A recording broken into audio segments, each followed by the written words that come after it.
rascals are they, and Spanky and buckwheat, alfalfa and porgy. I love the little rascals are they. Woo-ha!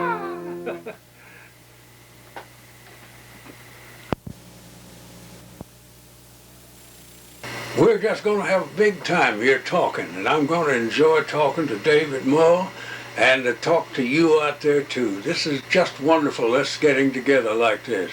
Well, that's wonderful for us too. Well, tell us, how long have you been on television now? Well, how long has television been on? I was the third live show on the air when we signed on. That's been about 45 years ago.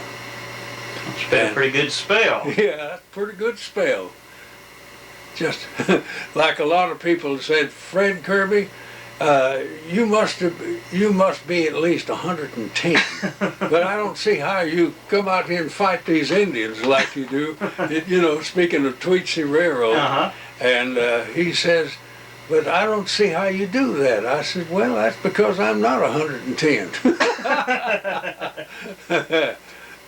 Well, how did you get your start in show business? Well, I got that from Jimmy Rogers, the late Jimmy Rogers. He sang the songs that I liked the best, and my mother taught me guitar. Now, she was quite good at guitar. Nothing like me, she was good. And she played a little classicals on the guitar, and she played for my father's churches, who was a minister, and she played in there and sang some songs with Dad. They harmonized together, and so I had one fella, Jimmy Rogers, America's Blue Yodeler.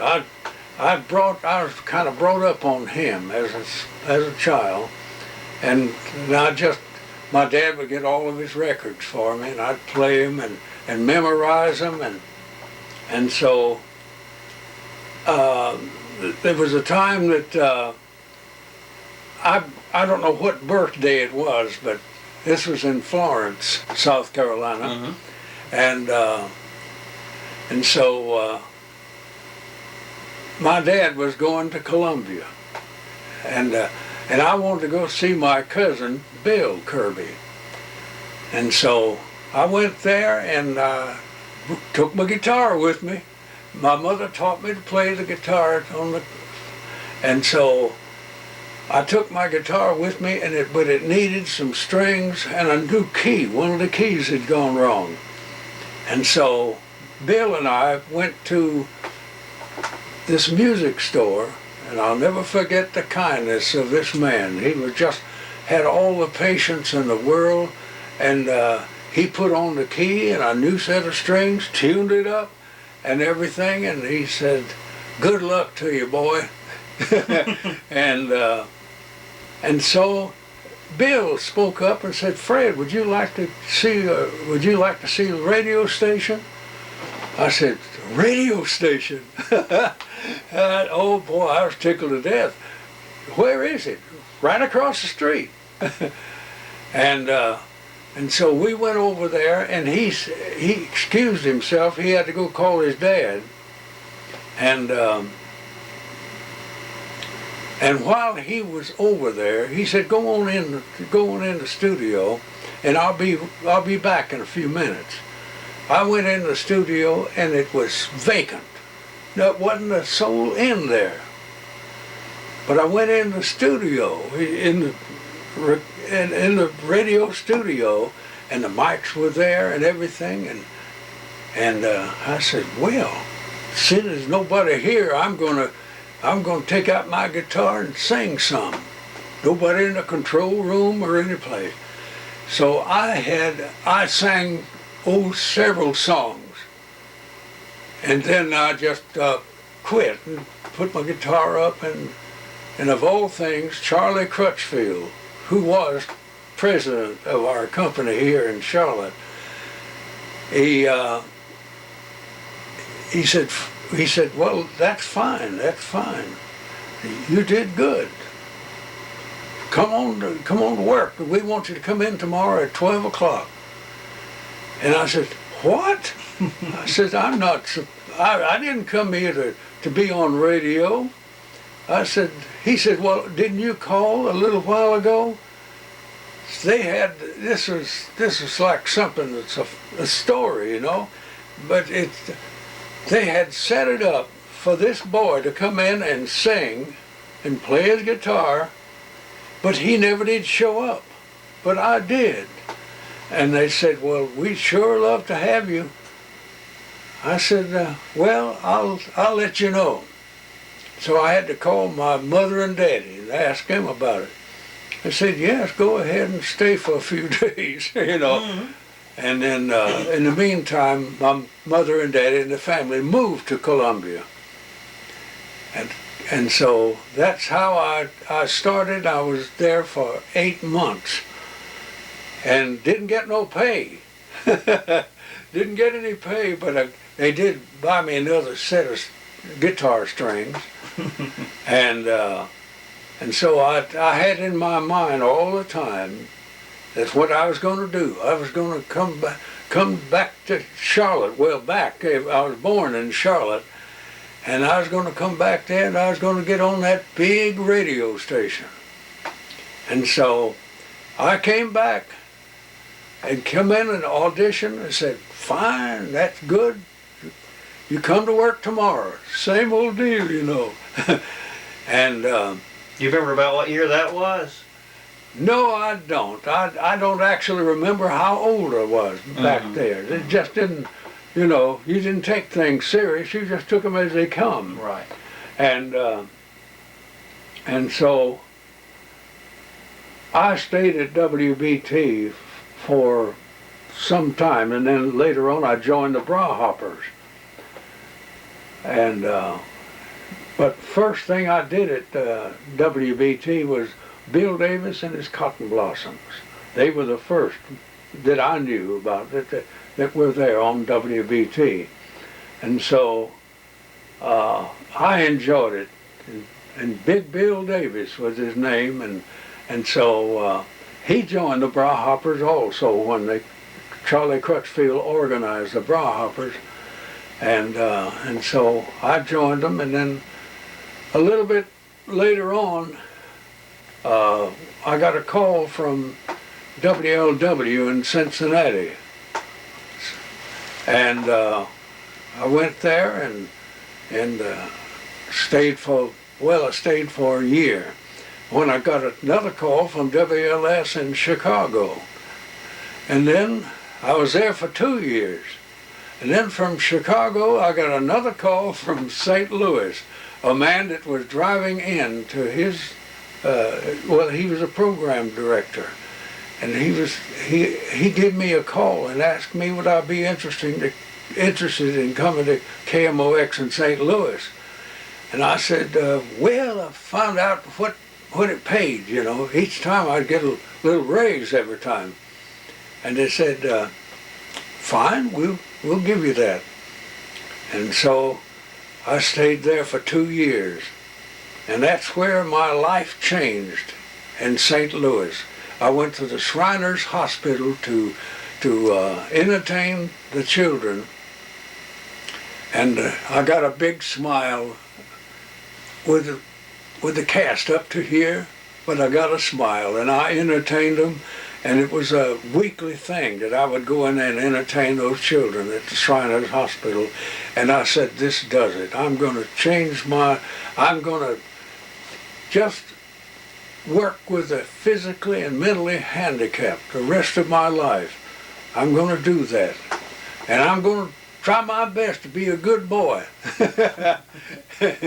And so after 2 years, my boss, Crutchfield, called me from Charlotte to St. Louis to come back home.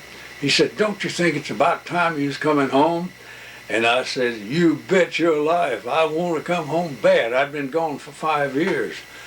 And so I came back to Charlotte, and the first thing I did was go to the Shriners Hospital in Greenville. And I played there just about weekly to entertain those children. And that was a great pleasure. And so by that time, I went out and made a movie, Kentucky Jubilee. And so after that, though, of course, in the meantime, I had a children's show on radio. And that was Fred Kirby's Tiny Town, where, you know, you'd have, we had recordings of riding a horse, and they'd say, there he comes, riding over the hills and down the valley, and here he is, Fred Kirby. And so we played Hopalong Cassidy and Walt Disney records and everything like that, anything we could find. And so it was a great hit. And by the time I had really got to my prime time on that, television came on. And so they switched me from Fred Kirby's Tiny Town to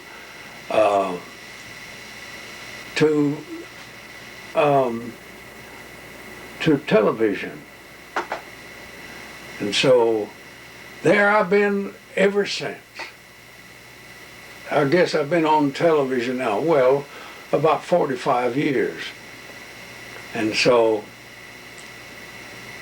I've enjoyed every minute of it, and I've had the best company in the world, because I think I'm the luckiest man in the world for having so many young people that love me and I love them. And we just have a great time together. And I never will stop loving them all, although those kids now are grown up and have families of their own. And I tell them I still love them, and I love your children. And so it's been a great, happy, and a rewarding life. And I feel good about myself because the good Lord paved the way for me. So that's it, my friend. Well, that's just great. Can you tell us about Calico? Tell us about the story of Calico. Oh, yes. The Calico horses. Oh, yes. Well, I got my first Calico. I got my first Calico for riding in the President Truman's inaugural parade in Washington. I went up there, well, WBT flew me out there, and I got acquainted with the horse, and then came back, and then went back again, and to ride in the inaugural parade. But that was a proud moment in my life, to sit up there and ride Calico. And Calico was the most beautiful thing in a parade you've ever seen. He pranced and, pranced around and said, look, I'm the only horse in this parade. Just look at me. That's the way he acted. And so that was my first Calico. And so I had to get a horse. Well, I finally had to send Calico back, the original horse, because he was only good for a parade, and that's the only thing. You couldn't take him to a shopping center. You couldn't take him anywhere but in a corral. And so I had to take him back. And then I've had 7 other horses since then. I'd have to get a horse with some age on them so that they will be quiet and peaceful and everything, and wanted that to happen because didn't want the children to get hurt. And I had Calico even in the theaters.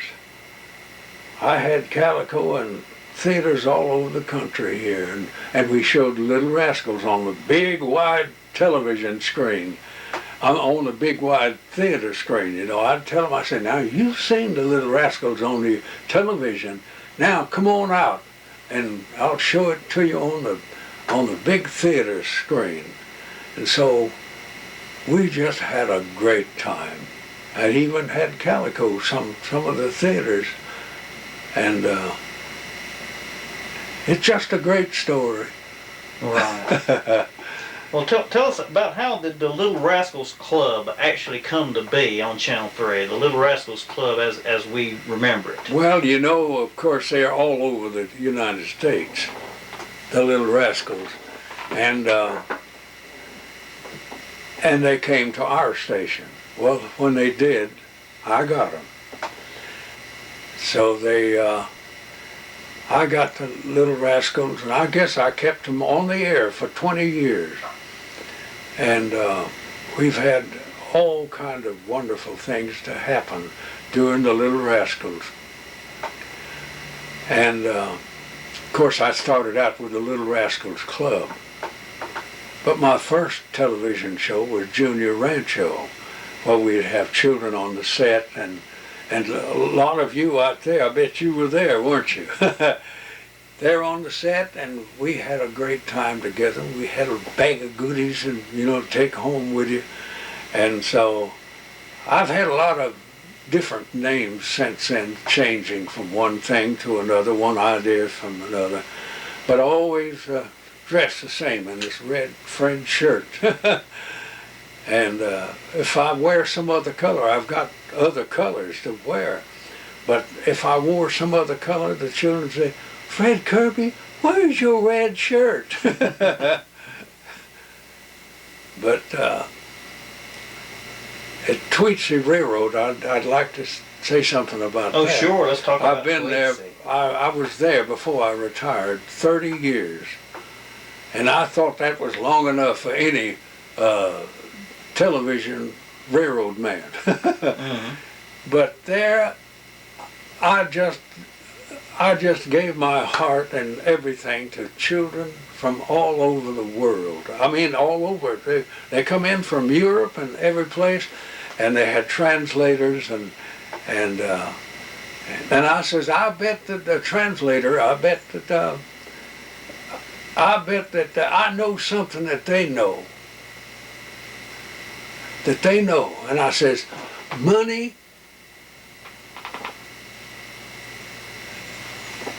there's always no money and love. Love, It's just like I never did learn the sign language, but I love you. That way, but I guess I met several million people in those 30 years there. And so I made friends all over the world. And I always paid a lot of attention to these people that come from Europe and everything, and tried to show them fun. And so after I settled down for a while at Tweetsie Railroad, after 22 years, I shot off Indians and outlaws. And the children would come up to me and say, "Fred Kirby, how many Indians did you kill today?" I said, "All of them." But they kept coming back. And so that's one good thing about blanks and your guns. You just shoot, and when you shoot, they fall. And you just continue the show until the next train comes along, and you shoot them again. But somehow or another, the boys out there that played Indians, they enjoyed me shooting them. They said they enjoyed me shooting them more than anyone else ever did. Well, tell us, though, there was a story going around back in those days that Gene Autry was wanting to buy Tweetsie Railroad. What happened with that situation? Well, Gene Autry had planned to buy Tweetsie Railroad, but he hadn't actually completed the deal. And so in the meantime, Grover Robbins, who is passed away now, but he owned Robbins Lumber Company. But he decided he'd love to have this train to run around the mountain. And so he called Gene Autry and asked him, and he says, "Well, thank goodness I found a train within 50 miles. I made exactly what I need. And so you just go ahead and finish and buy the Tweetsie as you wish. So that's it. He was there one time at Tweetsie on the opening. And so I was there for the opening where they ran one half season before they got the train all the way around the track. And so that's the way it was there, that I was been there all of the term that Tweets has been there, with the exception of this one season that they ran it just partially. Mm-hmm. Can we talk about the Little Rascals a little tiny bit more? I was wanting to ask you about your association with the late Uncle Jim Patterson. Oh yes, well, he was a great and wonderful man, and we were partners about 30 years on the Little Rascals and several things, on Tiny Town when we come back and we had a little town and a theater and a train running around it. But we were partners for about 30 years, and I miss him so much. And as I told you, at Tweetsie Railroad, he come up on my birthday, to MC my birthday party. And so when he did, he come up there and we had a lot of fun, had some pictures made. And so Jim was just a genuine person. And there's one thing I gotta say, I sure hope he's waiting up there for me. And so I hope so, because he was a great friend and a great man and a great gentleman. Jim Patterson. I called him Uncle Jim. They knew him mostly by Uncle Jim in all these years. They would say better known as Uncle Jim when they would introduce him. And so he was proud of that too, and so I sure miss that fella. Well, did Jim Patterson, was he the person who invented the Little Rascals high sign, or did you? We did that because, you know, Spanky, and one of they had a club, and we did that together because Spanky, they had a club, and the only way you could enter was to give the high sign. And so we added on this, and Uncle Jim would do all kind of things with this, you know. And so that's how the Little Rascals high sign started. That was the way you got into the club, by giving a high sign. If you didn't get in. Do you have a favorite memory or story from either Tweetsie or the TV show? Anything that's your favorite memory or story that you like to tell? You got anything you'd like to let us hear about? Well, no, it's so jammed up with beautiful things till I can't separate one from the other because of my children out there, or they're grown up now, of course, and my children now, that I'll be back pretty soon steady on the Little Rascals Club on Saturday morning at 11 o'clock. But there's it's just jammed full of beautiful and wonderful things of my association with the people. And when they come up to me and they say, "Fred Kirby, I love you." And I said, "I love you too." Well, Mr. Kirby, another thing that people associate you with is the Carousel Parade in Charlotte. How many years have you been in the Carousel Parade? Well, I missed 2 since it started. I didn't have Calico at the beginning of the Carousel Parades, but I rode a horse named General, and so I missed 2. One time I was in the hospital. I had surgery. And the other time, Calico got loose. They let him get loose, and right before the parade started, and it took 5 policemen and and one of the other cowboys to round Calico up. So you just didn't give Calico at that time a loose ring because he'd get away from you. And so he did, and so I missed that parade because of no horse. And the one in the hospital, and I told the nurses, I was sitting up there after having an operation in the hospital, and so I sat up there and I shed big tears when my time was supposed to be there, that I was supposed to be there following the WBTV float. And so, but all of the, they give me credit for this now. I'm not saying this myself because I'm only in one spot in the parade. But they say that I get a bigger hand and a bigger ovation than Santa Claus. And we had Hopalong Cassidy there one year. Oh, they did. And Hoppy rode in a convertible instead of a horse.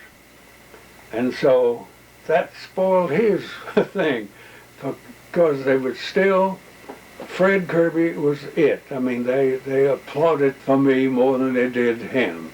And so he just should have rode his horse. He just didn't look natural off that horse. No. But I've enjoyed those parades because of the children along the curb, where they'd have them. I'd wave at them down there all along the parades, and it's just wonderful.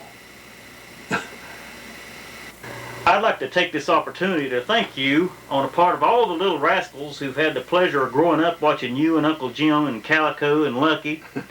And if I may, I'd like to request that you sing the Little Rascals Club song. Oh yes, I'll be happy to do it. Come on, let's sing our Little Rascal song. How we love the little rascal, little rascal, little rascal. How we love the little rascal, little rascal. Are they and Spanky and Buckwheat, Alfalfa and Porky? How we love the little rascal, are they?